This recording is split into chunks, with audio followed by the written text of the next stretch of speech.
Good evening and welcome inside the Hera Press Box. We are here for our Thursday evening episode. And I guess we've hit a slow period, right, in the Yeah. sporting world. We will be picking up soon with college soccer, hmm moving in towards to the NCAA tournament. NCAA volleyball will be there in a few weeks. hmm As far as NWHL, it has just started. Obviously, we no longer have NWSL, WNBA. hmm So, um, College luckily, basketball is coming. college basketball is coming. Luckily, we had last week we had a handful of topics to talk about, but hmm we do have a few things to cover tonight. Um, Maybe backtracking on, not backtracking, but going back and finishing a few things that we had mentioned last Sunday. A few things that we talked about. The first thing that I guess we can talk about is and I don't know how much we want to talk about it or what hmm you would like to say about it, if you'd like to say anything about it at all. This is something you had sent me, and I got a chance to read it, and that was the Brianna Stewart hmm article on the Players Tribune. Yeah. And it was her testimony of a time in her young life that she doesn't like to talk about, and but she felt with the climate of things that has gone on, it was a good time to talk about that part of her life, and really just to express, I think, that this can happen to anybody. This, she is this star athlete, hmm and that it did happen to her, and her story is a little different in that um, she was able to take care of it right soon after it happened, which what was surprising to me. I guess I didn't expect that to happen in that article. So that was um, I guess rewarding to read, and Right. I'm sure she is very glad that she took that action. hmm Yeah, it was definitely something that was clearly not easy for her to do. And she said that even to really just start it off with, and that she said that she hasn't really told many people. And it's understandable, first off, why she didn't, but I think it's extremely brave what she did. And I think that her story is just going to help others. It's going to say to others, people are going to believe you. There's going to be one person out there who's going to believe you. So if one person doesn't, don't let that hinder you. And I think that the abuse did happen, I think, for 2 years. So I'm glad that she at some point had the courage to say whether she was thinking that it was courageous or not, or whether she thought it was brave or not. It is. But and and I don't know what kind of the end story is. I guess I know that he was eventually put behind bars. I don't know if he's still there. I hope to God he's still there. But I hope that it was at least some sort of comfort to her that someone believed her. And speaking to that, I really appreciated her acknowledgement of sports, of basketball as Mm-hmm. a sort of escape for her. That she talked about how she Right. still wanted to go to practice the night after everything Mm-hmm. sort of unfolded, and that was her. That was her escape. That let her take her mind off of that, and that was her safe space Mm-hmm. for however long that practice or game was, and Right. that yeah, like I said, I really appreciated that, and I think that speaks to the importance of having these opportunities available to females in particular, Right. who it's just, I don't know, more natural for emotions to fluctuate, especially at that time in a girl's life, right? And to have any sort of um, stability at that time, no matter what they're going through.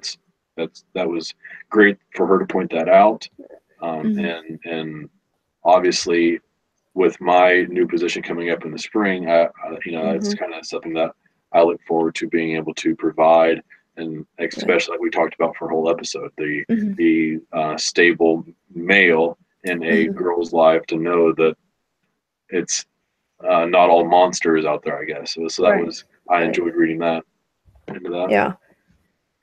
Yeah. I appreciated that too, and I think that there are some things that are bigger than sports, and this is definitely bigger than sports. But she was able to find, I guess, some sort of peace within sports, which I think is part of a lot of people's story as well. No matter what, if you're playing professionally or not, I think that it's something that you can do that's going to essentially kind of be your, hopefully, your safe space, essentially. So I thought it was extremely brave of her and courageous to come out and say that, especially, I mean, you don't think it would happen to, first off, anybody, let alone this superstar.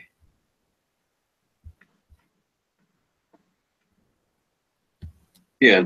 So switching subjects from that, something that we did talk about last week was the we talked about NWHL, talked about CWHL, kind of compared the two and who was better off. And one of the last things we mentioned was the possibility, if there was one, of a merger.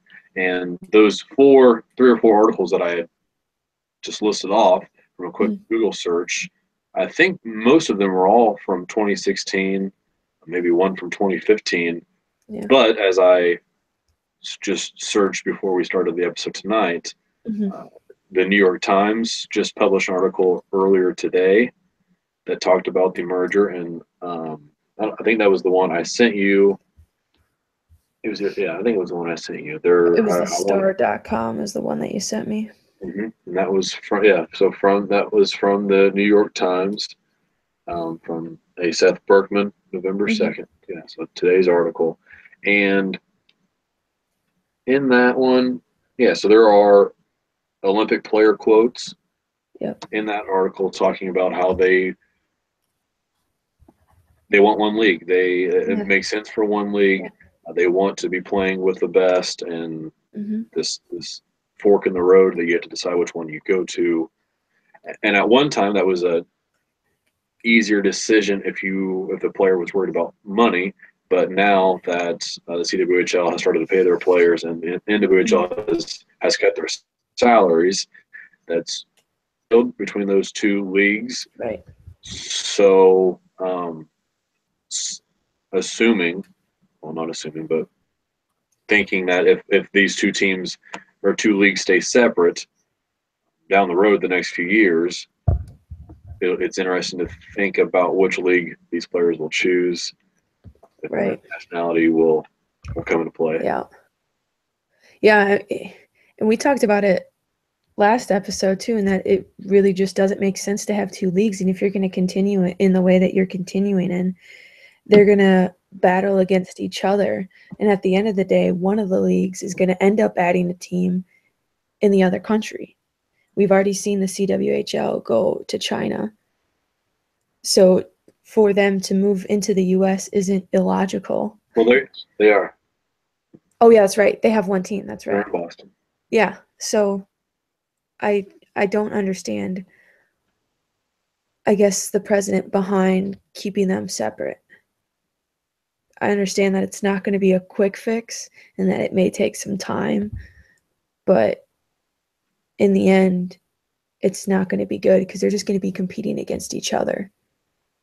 So from the Hockey News article, which was Ken Campbell in November 2016, um, his quote was that the CWHL made a decision that, quote, paying players was not feasible and Mhm. philosophy doesn't meet the NWHL's philosophy. So thinking behind that, obviously that's changed with the paying the players Right, part. But as right. far as philosophy, I didn't dig into that, and I'm not sure if I would find anything if I Yeah. did dig. But How do you differ in philosophies, I guess? so I'm thinking there's the two different philosophies are the CWHL with their initially not paying players. They were trying to draw in Olympic players to essentially prepare them Mhm. to play for their country, and Mhm. then obviously they would turn into their national teams and play for those. Whereas the NWHL, like we've heard these players talk about, they are trying to build up this league for the next generation of players to have Right. something, a league to play for, and a living to be earned by playing that game.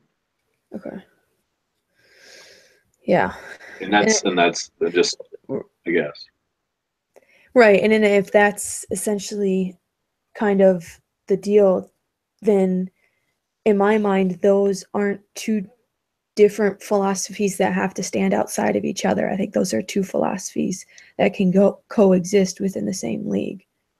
It only, if you're looking to grow the sport, if the kind of the grassroots of hockey and what you want to do, if your philosophy is to grow the sport, then it only makes sense to combine the leagues. Yeah, Why keep two separate leagues? Is there an advantage to that? well, and one thing is obviously the money. Right, That deals with the philosophy of the CWHL that didn't plan on paying players. right, If they're not focused on expanding the league, I don't think, or expanding the league and creating this actual professional league that players prepare their whole lives to right. play in, then I think they're going to the teams that they have. I don't see them Right. ever getting to a system where it's 20 teams in a league. I think they only have 8 to 10 where you're getting those Olympic players and maybe the 18, well not 18, 20-year olds, but you're getting Right. the up and comers that aren't technically Hmm. on the Olympic team right now. Right. Right. And I think in this article kind of touched on it, it's going to be basically up to the commissioners on both sides of what they want to do. And in the article, it talks about how the commissioner of the NWHL has reached out in hopes of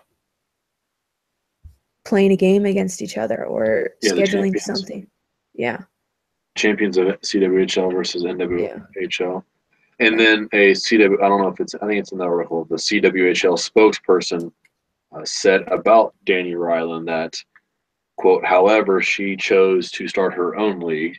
And that was in reference to when Danny Ryland was approached about possibly adding a New York team to the CWHL. And she went her own route with the NWHL. So, I mean, there's hostility there, Right. Yeah, and the clearly. personalities do Yeah. clash. I read an article on the CWHL commissioner. I didn't read anything on Danny Ryland. The CWHL article on Brenda Andress, who's their Mhm. commissioner, was a Canadian article, and I don't know. It seems I don't know what Canadian articles typically read like, but if I had to guess, it would be like this article. It didn't really get to a point, or Yeah. it was kind of just talking about stuff. Yeah. But yeah, definitely two differing philosophies and personalities that Yeah. I think was that article that ended with the quote something like, "Ooh, they don't expect to see it happen in their lifetime." Yep, that was the article. I forgot who said that. If it was on the Canadian side or the American side. In that Hockey News article, the Ken Campbell article, he sort of ends with a prediction, and he's harsher on these leagues, Mhm. and sort of says that it's just not going to work if they stay separated. And the prediction is that the NWHL folds, Right. that the CWHL picks up the Buttes, Mhm. and then the Pride would mesh with the Blades. So the two Boston teams Yeah. would join together from the two leagues, and then the Whale and the Riveters would also fold. So that was a 2016 article, and that was still under the impression that the CWHL would continue with their no payment system.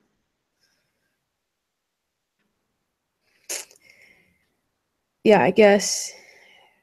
Yeah, I think that that's correct in the sense of if one league is going to end up folding, it's going to be the NWHL just because they're newer, they've already cut salaries. I think it'd be interesting to see if the CWHL, if they were to add another team, does that mean that they cut it as well? Do they go back to not playing? Can you go back to not paying? If the state And which added a team, yeah, is that going to bring in more or merge? I guess merge the Boston teams. oh, you mean if So they if had the you, Pride merge with their mm-hmm, Boston team? and I mean, if you had the Boston teams merge and you added and you kept, let's just say the Boston teams merge and you kept an NWHL team, due to essentially paying players, is that going to take it away? Is that going to increase it? Oh, can't I can't imagine it would. Again, this article is assuming that the players aren't paid, Right.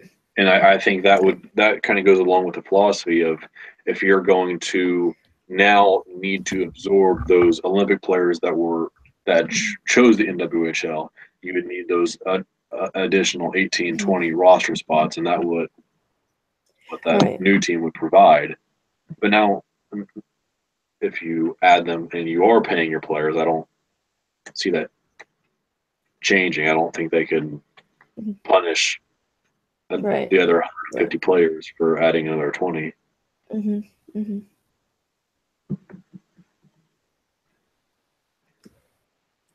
I'm curious into how the CWHL has sustained itself for so long and not pay their players. Mm-hmm. So I mean, is that just something that essentially they got lucky with? Is that going to be able to be sustained for another 10 years?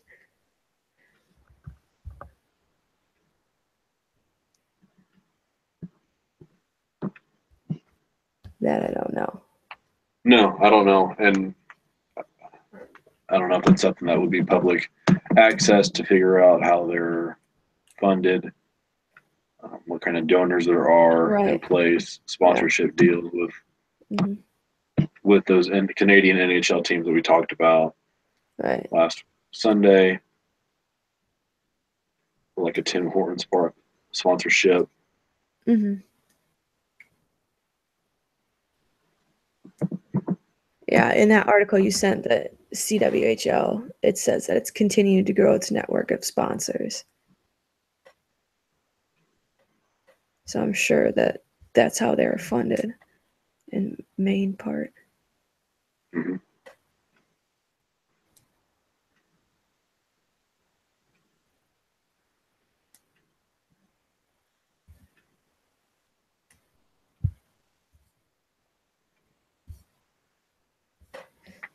So we can switch topics if you want completely. Go to soccer. Okay. And we can talk about the US roster. We could not, you know my thoughts on it pretty much already. And I think I know your thoughts on it.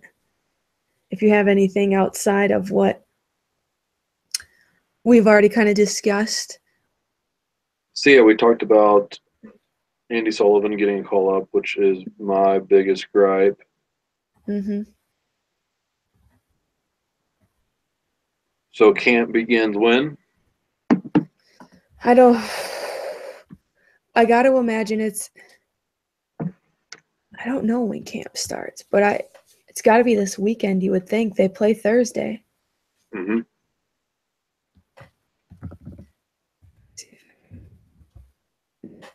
But yeah, Andy, the Andy Sullivan, I get why she was called up. Clearly, it's not like she's a terrible player, but I think it's terrible timing. It's a time where she just needs to be with her team. She's got one last game coming up, tomorrow or Saturday, I think, before the big tournament. So I just don't get it.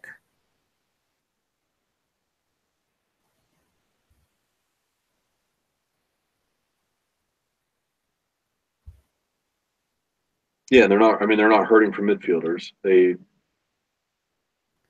Right, right. Ertz, Horan, Lloyd, Long, and Mewis are listed as midfielders. Yeah, and literally you have anybody else to pick, and you picked a college student. Obviously, she's not going to say no because you don't say no to a call up. And I guess you don't know where her mindset is at. Mm, Rose Lavelle did. Yeah, because didn't Ellis say you weren't pretty much ready? No, Okay. I yeah, I would not put the blame 100% on Ellis. Right, right. And that's what I was kind of getting to is in the sense of you don't know where Andy's mindset is. If her mindset is, I'm looking to the future and what's going to potentially help me in the future, then obviously you go and play for the national team because that's only going to make your game better. This is going to be a great series against Canada, or I hope it's going to be a great series against Canada. And you don't know if she still wants to be on campus, I guess. So if she doesn't, then it obviously all adds up for her not to be there and go play with the national team.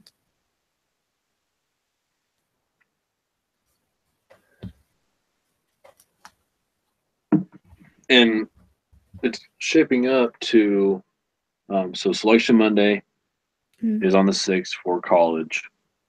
Okay. NCAA tournament, and then it'll just be one game for that first weekend. So if everything goes okay, she's only going to miss one game of that. She'll miss the round of 64, Right. which I want to say the same thing happened last year with Sullivan. Okay. I know there was one player that, at least one player who did the same thing last year. To me, I just don't get it. Oh, I don't either. I don't. Okay. Then, Because yeah, and I mean, we've talked about injuries. right. And BC Place, it was just played in for the MLS game and it looked like crap. So it's fantastic that we're going to play in it, which isn't surprising whatsoever. The fact that we're still kind of talking about the whole plane service and it being an issue, especially on the women's side, is getting really, really old. Has there been any talk about it since the MLS did play there? Say that again? Has there been any talk about it since the MLS played there? I saw some tweets go out during the game a couple of days ago that were saying it looks terrible, and naturally the U.S. women's national team is playing here in a couple days. So that was nice to see some backup with that. And then I guess I didn't realize it, and I don't know if you had, but BBVA Compass looked terrible the other night. I don't know if it ever looked that bad during the Dashes season, but it was really bad. That is probably one of the worst fields I've seen in a while. Outside of turf just being turf. But nothing with NWSL on that one. Nothing was said about it. So you're cheering for Canada? No, I'm not. I'm sitting in the US fan section. I can't cheer for Canada. You get to choose But I'm really what I'll pick and choose my moments to cheer for them, yes. you get to choose what section you sit in. How do you know it's It's the already U.S.? chosen. Because they choose sections. It's like a student section at football games. You have certain sections that are the fan sections. It's going to be there's part of me that kind of wants us to lose badly so that Ellis can either get it together or get out. And I think what's saving her job is the fact that the US men have lost. So it's like, okay, the women are our last hope. Let's keep this coach who won the World Cup for us. but took a crap in the Olympics, and let's just keep her on. Let's just ride out the storm. We've both seen the Canadian roster. Is this what would constitute as a bad loss in your mind? I would say, well, it depends on how we play. The U.S. has been playing, in my mind, terribly ever since the Olympics. Well, then we're getting beat. Right, right, but they weren't playing cohesively. Even in the World Cup, up until the knockout rounds, they weren't playing together. There was no chemistry whatsoever between them, and that's kind of just continued. It's kind of dropped off since the World Cup, and we don't have that true leader like we did in Wambach, and I think we're still trying to find that person. You're never going to be able to find another Ambi Wambach. That's just not going to happen. But I think we're missing that person, and I just don't think we're playing together. We have no chemistry whatsoever. Our defense is kind of up in the air again with the call-ups that Jill Ellis has. I understand, but you're missing two defenders in my mind that make that back line significantly better than it is going to be. Who are? Krieger and Klingenberg. So, one, I'm going to make you answer my question about what constitutes a bad loss, and two, I'll ask you another one. Yeah. After that. So first, So bad loss, I would say, in terms of score. Yeah. I mean, a 1-0 loss isn't going to be bad. 2 is going to be bad. I would goal say. Differential too. So a 3-1 score or a 2-0 score. I think a 3-1. I think 3-1 is better because we at least get on the board. Mm-hmm. Clearly a 3-goal differential is just going to be that's just terrible. That would be terrible. But bad, I would say 2 goals. What would be a surprising score differential for you? Would 3 be surprising? 3 would be surprising. See, I want to be shocked. It depends on what U.S. team shows up, though. Would you be shocked? Okay, well, if the worst team showed up, would you be shocked at 3? No. Okay. But the way that this rivalry has gone, that's why I would say I would be surprised. I'm expecting goals, especially from the Canadian side. Yeah, and so the main reason why I guess I'm advocating for that it's not that big of a shock if we do get our butts kicked is that I have said that this Canadian team with this roster, one should be it is going to be my favorite to win the Olympics for at least 2020, if not 2024. Mm-hmm. So I'm excited to watch this Canadian team. Ashley Lawrence. I did not see Kadisha Buchanan on that roster. Neither did I. But or Dan Rose. Was Rose on there? No. Okay, so yeah, those. Not that I remember. I imagine those two will be on by 2020. Janine Becky was on this roster. Like I said, Ashley Lawrence and Nichelle Prince. Yep. So I'm very excited to see the Canadian team. Yeah. I'm excited to see who starts in goal. Because they have LeBay. Yeah. And D'Angelo. Yeah, and Sheridan. I will not be disappointed with either one of those 3. So I think that's what I'm probably most excited to see for the game is who starts in goal for Canada. Okay, so back to my other question. Oh, I thought that was your question. No. Man. Okay.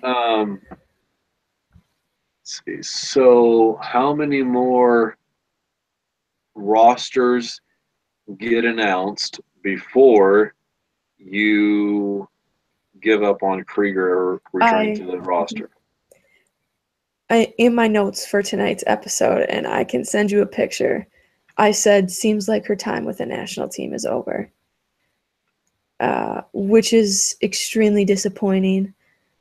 And at this point, I think I've given up hope that she's going to come back. I think that Jill Ellis, there have been some players that she has seemed to either not be a fan of or just doesn't want to call up for whatever reason. And there's really no rhyme or reason for it when these players have been playing great. So I think this is it. I don't want to give up, but I think I might. Sorry to hear that. Yeah, it's okay. You know, things happen. So I will be going to Indianapolis tomorrow. Mhm. I don't know if you can expect live tweets from me through the Hera Twitter. I'm going to go watch Ohio State, Penn State. So Okay. I'll probably be able to focus my attention on Twitter for that game. Right. As for Wisconsin and Northwestern, yeah. So Paula Wilkins' quote during her press conference was she did talk about the lack of energy that Wisconsin showed in the first go around with Northwestern, which if that changes, you know, Wisconsin has a team that can beat Northwestern. It's kind of like U.S. soccer. Which team is going to show up? Yeah, but we haven't been as trash as the United States soccer team has been playing lately. That's true. Ohio State, Penn State, I mentioned this to you when you had sent me something and I'm kind of holding a grudge against Ohio State because of it, and that was the fact that Ohio State was nowhere near expectations for the last 4 years when they had two of the best players to ever come through that program in Lindsey Agnew and Nichelle Prince, and they never. I don't know how far they got, but it never seemed like they made it to a quarterfinal of the Big Ten tournament, and never made it far NCAA wise. And now that those two players are gone, and Sam, I can't remember what their last name is right now, but it seems they have one great player from these last 4 years, and now they're one of the Big Ten. So I guess I'm holding a grudge and maybe wanting Penn State to win. I was hoping to see Rutgers play. I was hoping Rutgers would have beat Penn State so I could watch them, but I'll be fine with Penn State, Ohio State. So what's your prediction for our game?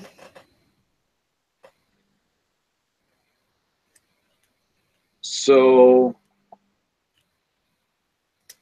backline has been playing really well from Wisconsin. Pair that with a not so prolific offense for Northwestern. I could easily see this game going to shootouts or penalty kicks, in which case Wisconsin does not fare well in. Right. So I'll go Northwestern and PKs. Okay. Yeah, and I would 0-0 regulation. PKs for the Northwestern win. Ohio State, Penn State. As far as the prediction goes, I'm going to say Penn State. I have not looked to see who's going to be in goal for the Nittany Lions. They did have an injury in the last game, but she did come back in, so I assume. I can't remember her name right now either, so it's bad on my part. But I'll say Penn State wins that game as well. And then Sunday, I think it's around noontime start for the Big Ten Championship. So that would be Northwestern and Penn State. And I'll have to go with Penn State because they always win. So I'll just keep choosing them. You just keep choosing them. All right.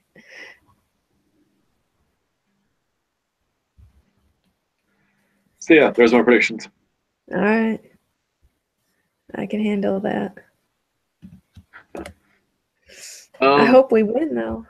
yeah, we do too. I'm looking forward to talking to the parents, and I'll probably hang out and say hi to all the girls after. Plan on doing that anyway. So um, then I don't know if Clem. So I messaged Clem and asked for a ticket, but she said they already filled out their paper and sent it in, which I was afraid of when I messaged. And then, but she said she was going to try to get me one. So we'll see. We'll see if I can get it for free. But we've checked everything off my list of things to talk about. We're at 35 and a half minutes. Anything you want to end on? No, just, or I guess, yes. Couple of games for the W League coming up, I guess, early tomorrow morning for us. Got Melbourne City versus Melbourne Victory. And then Western Sydney versus Adelaide United.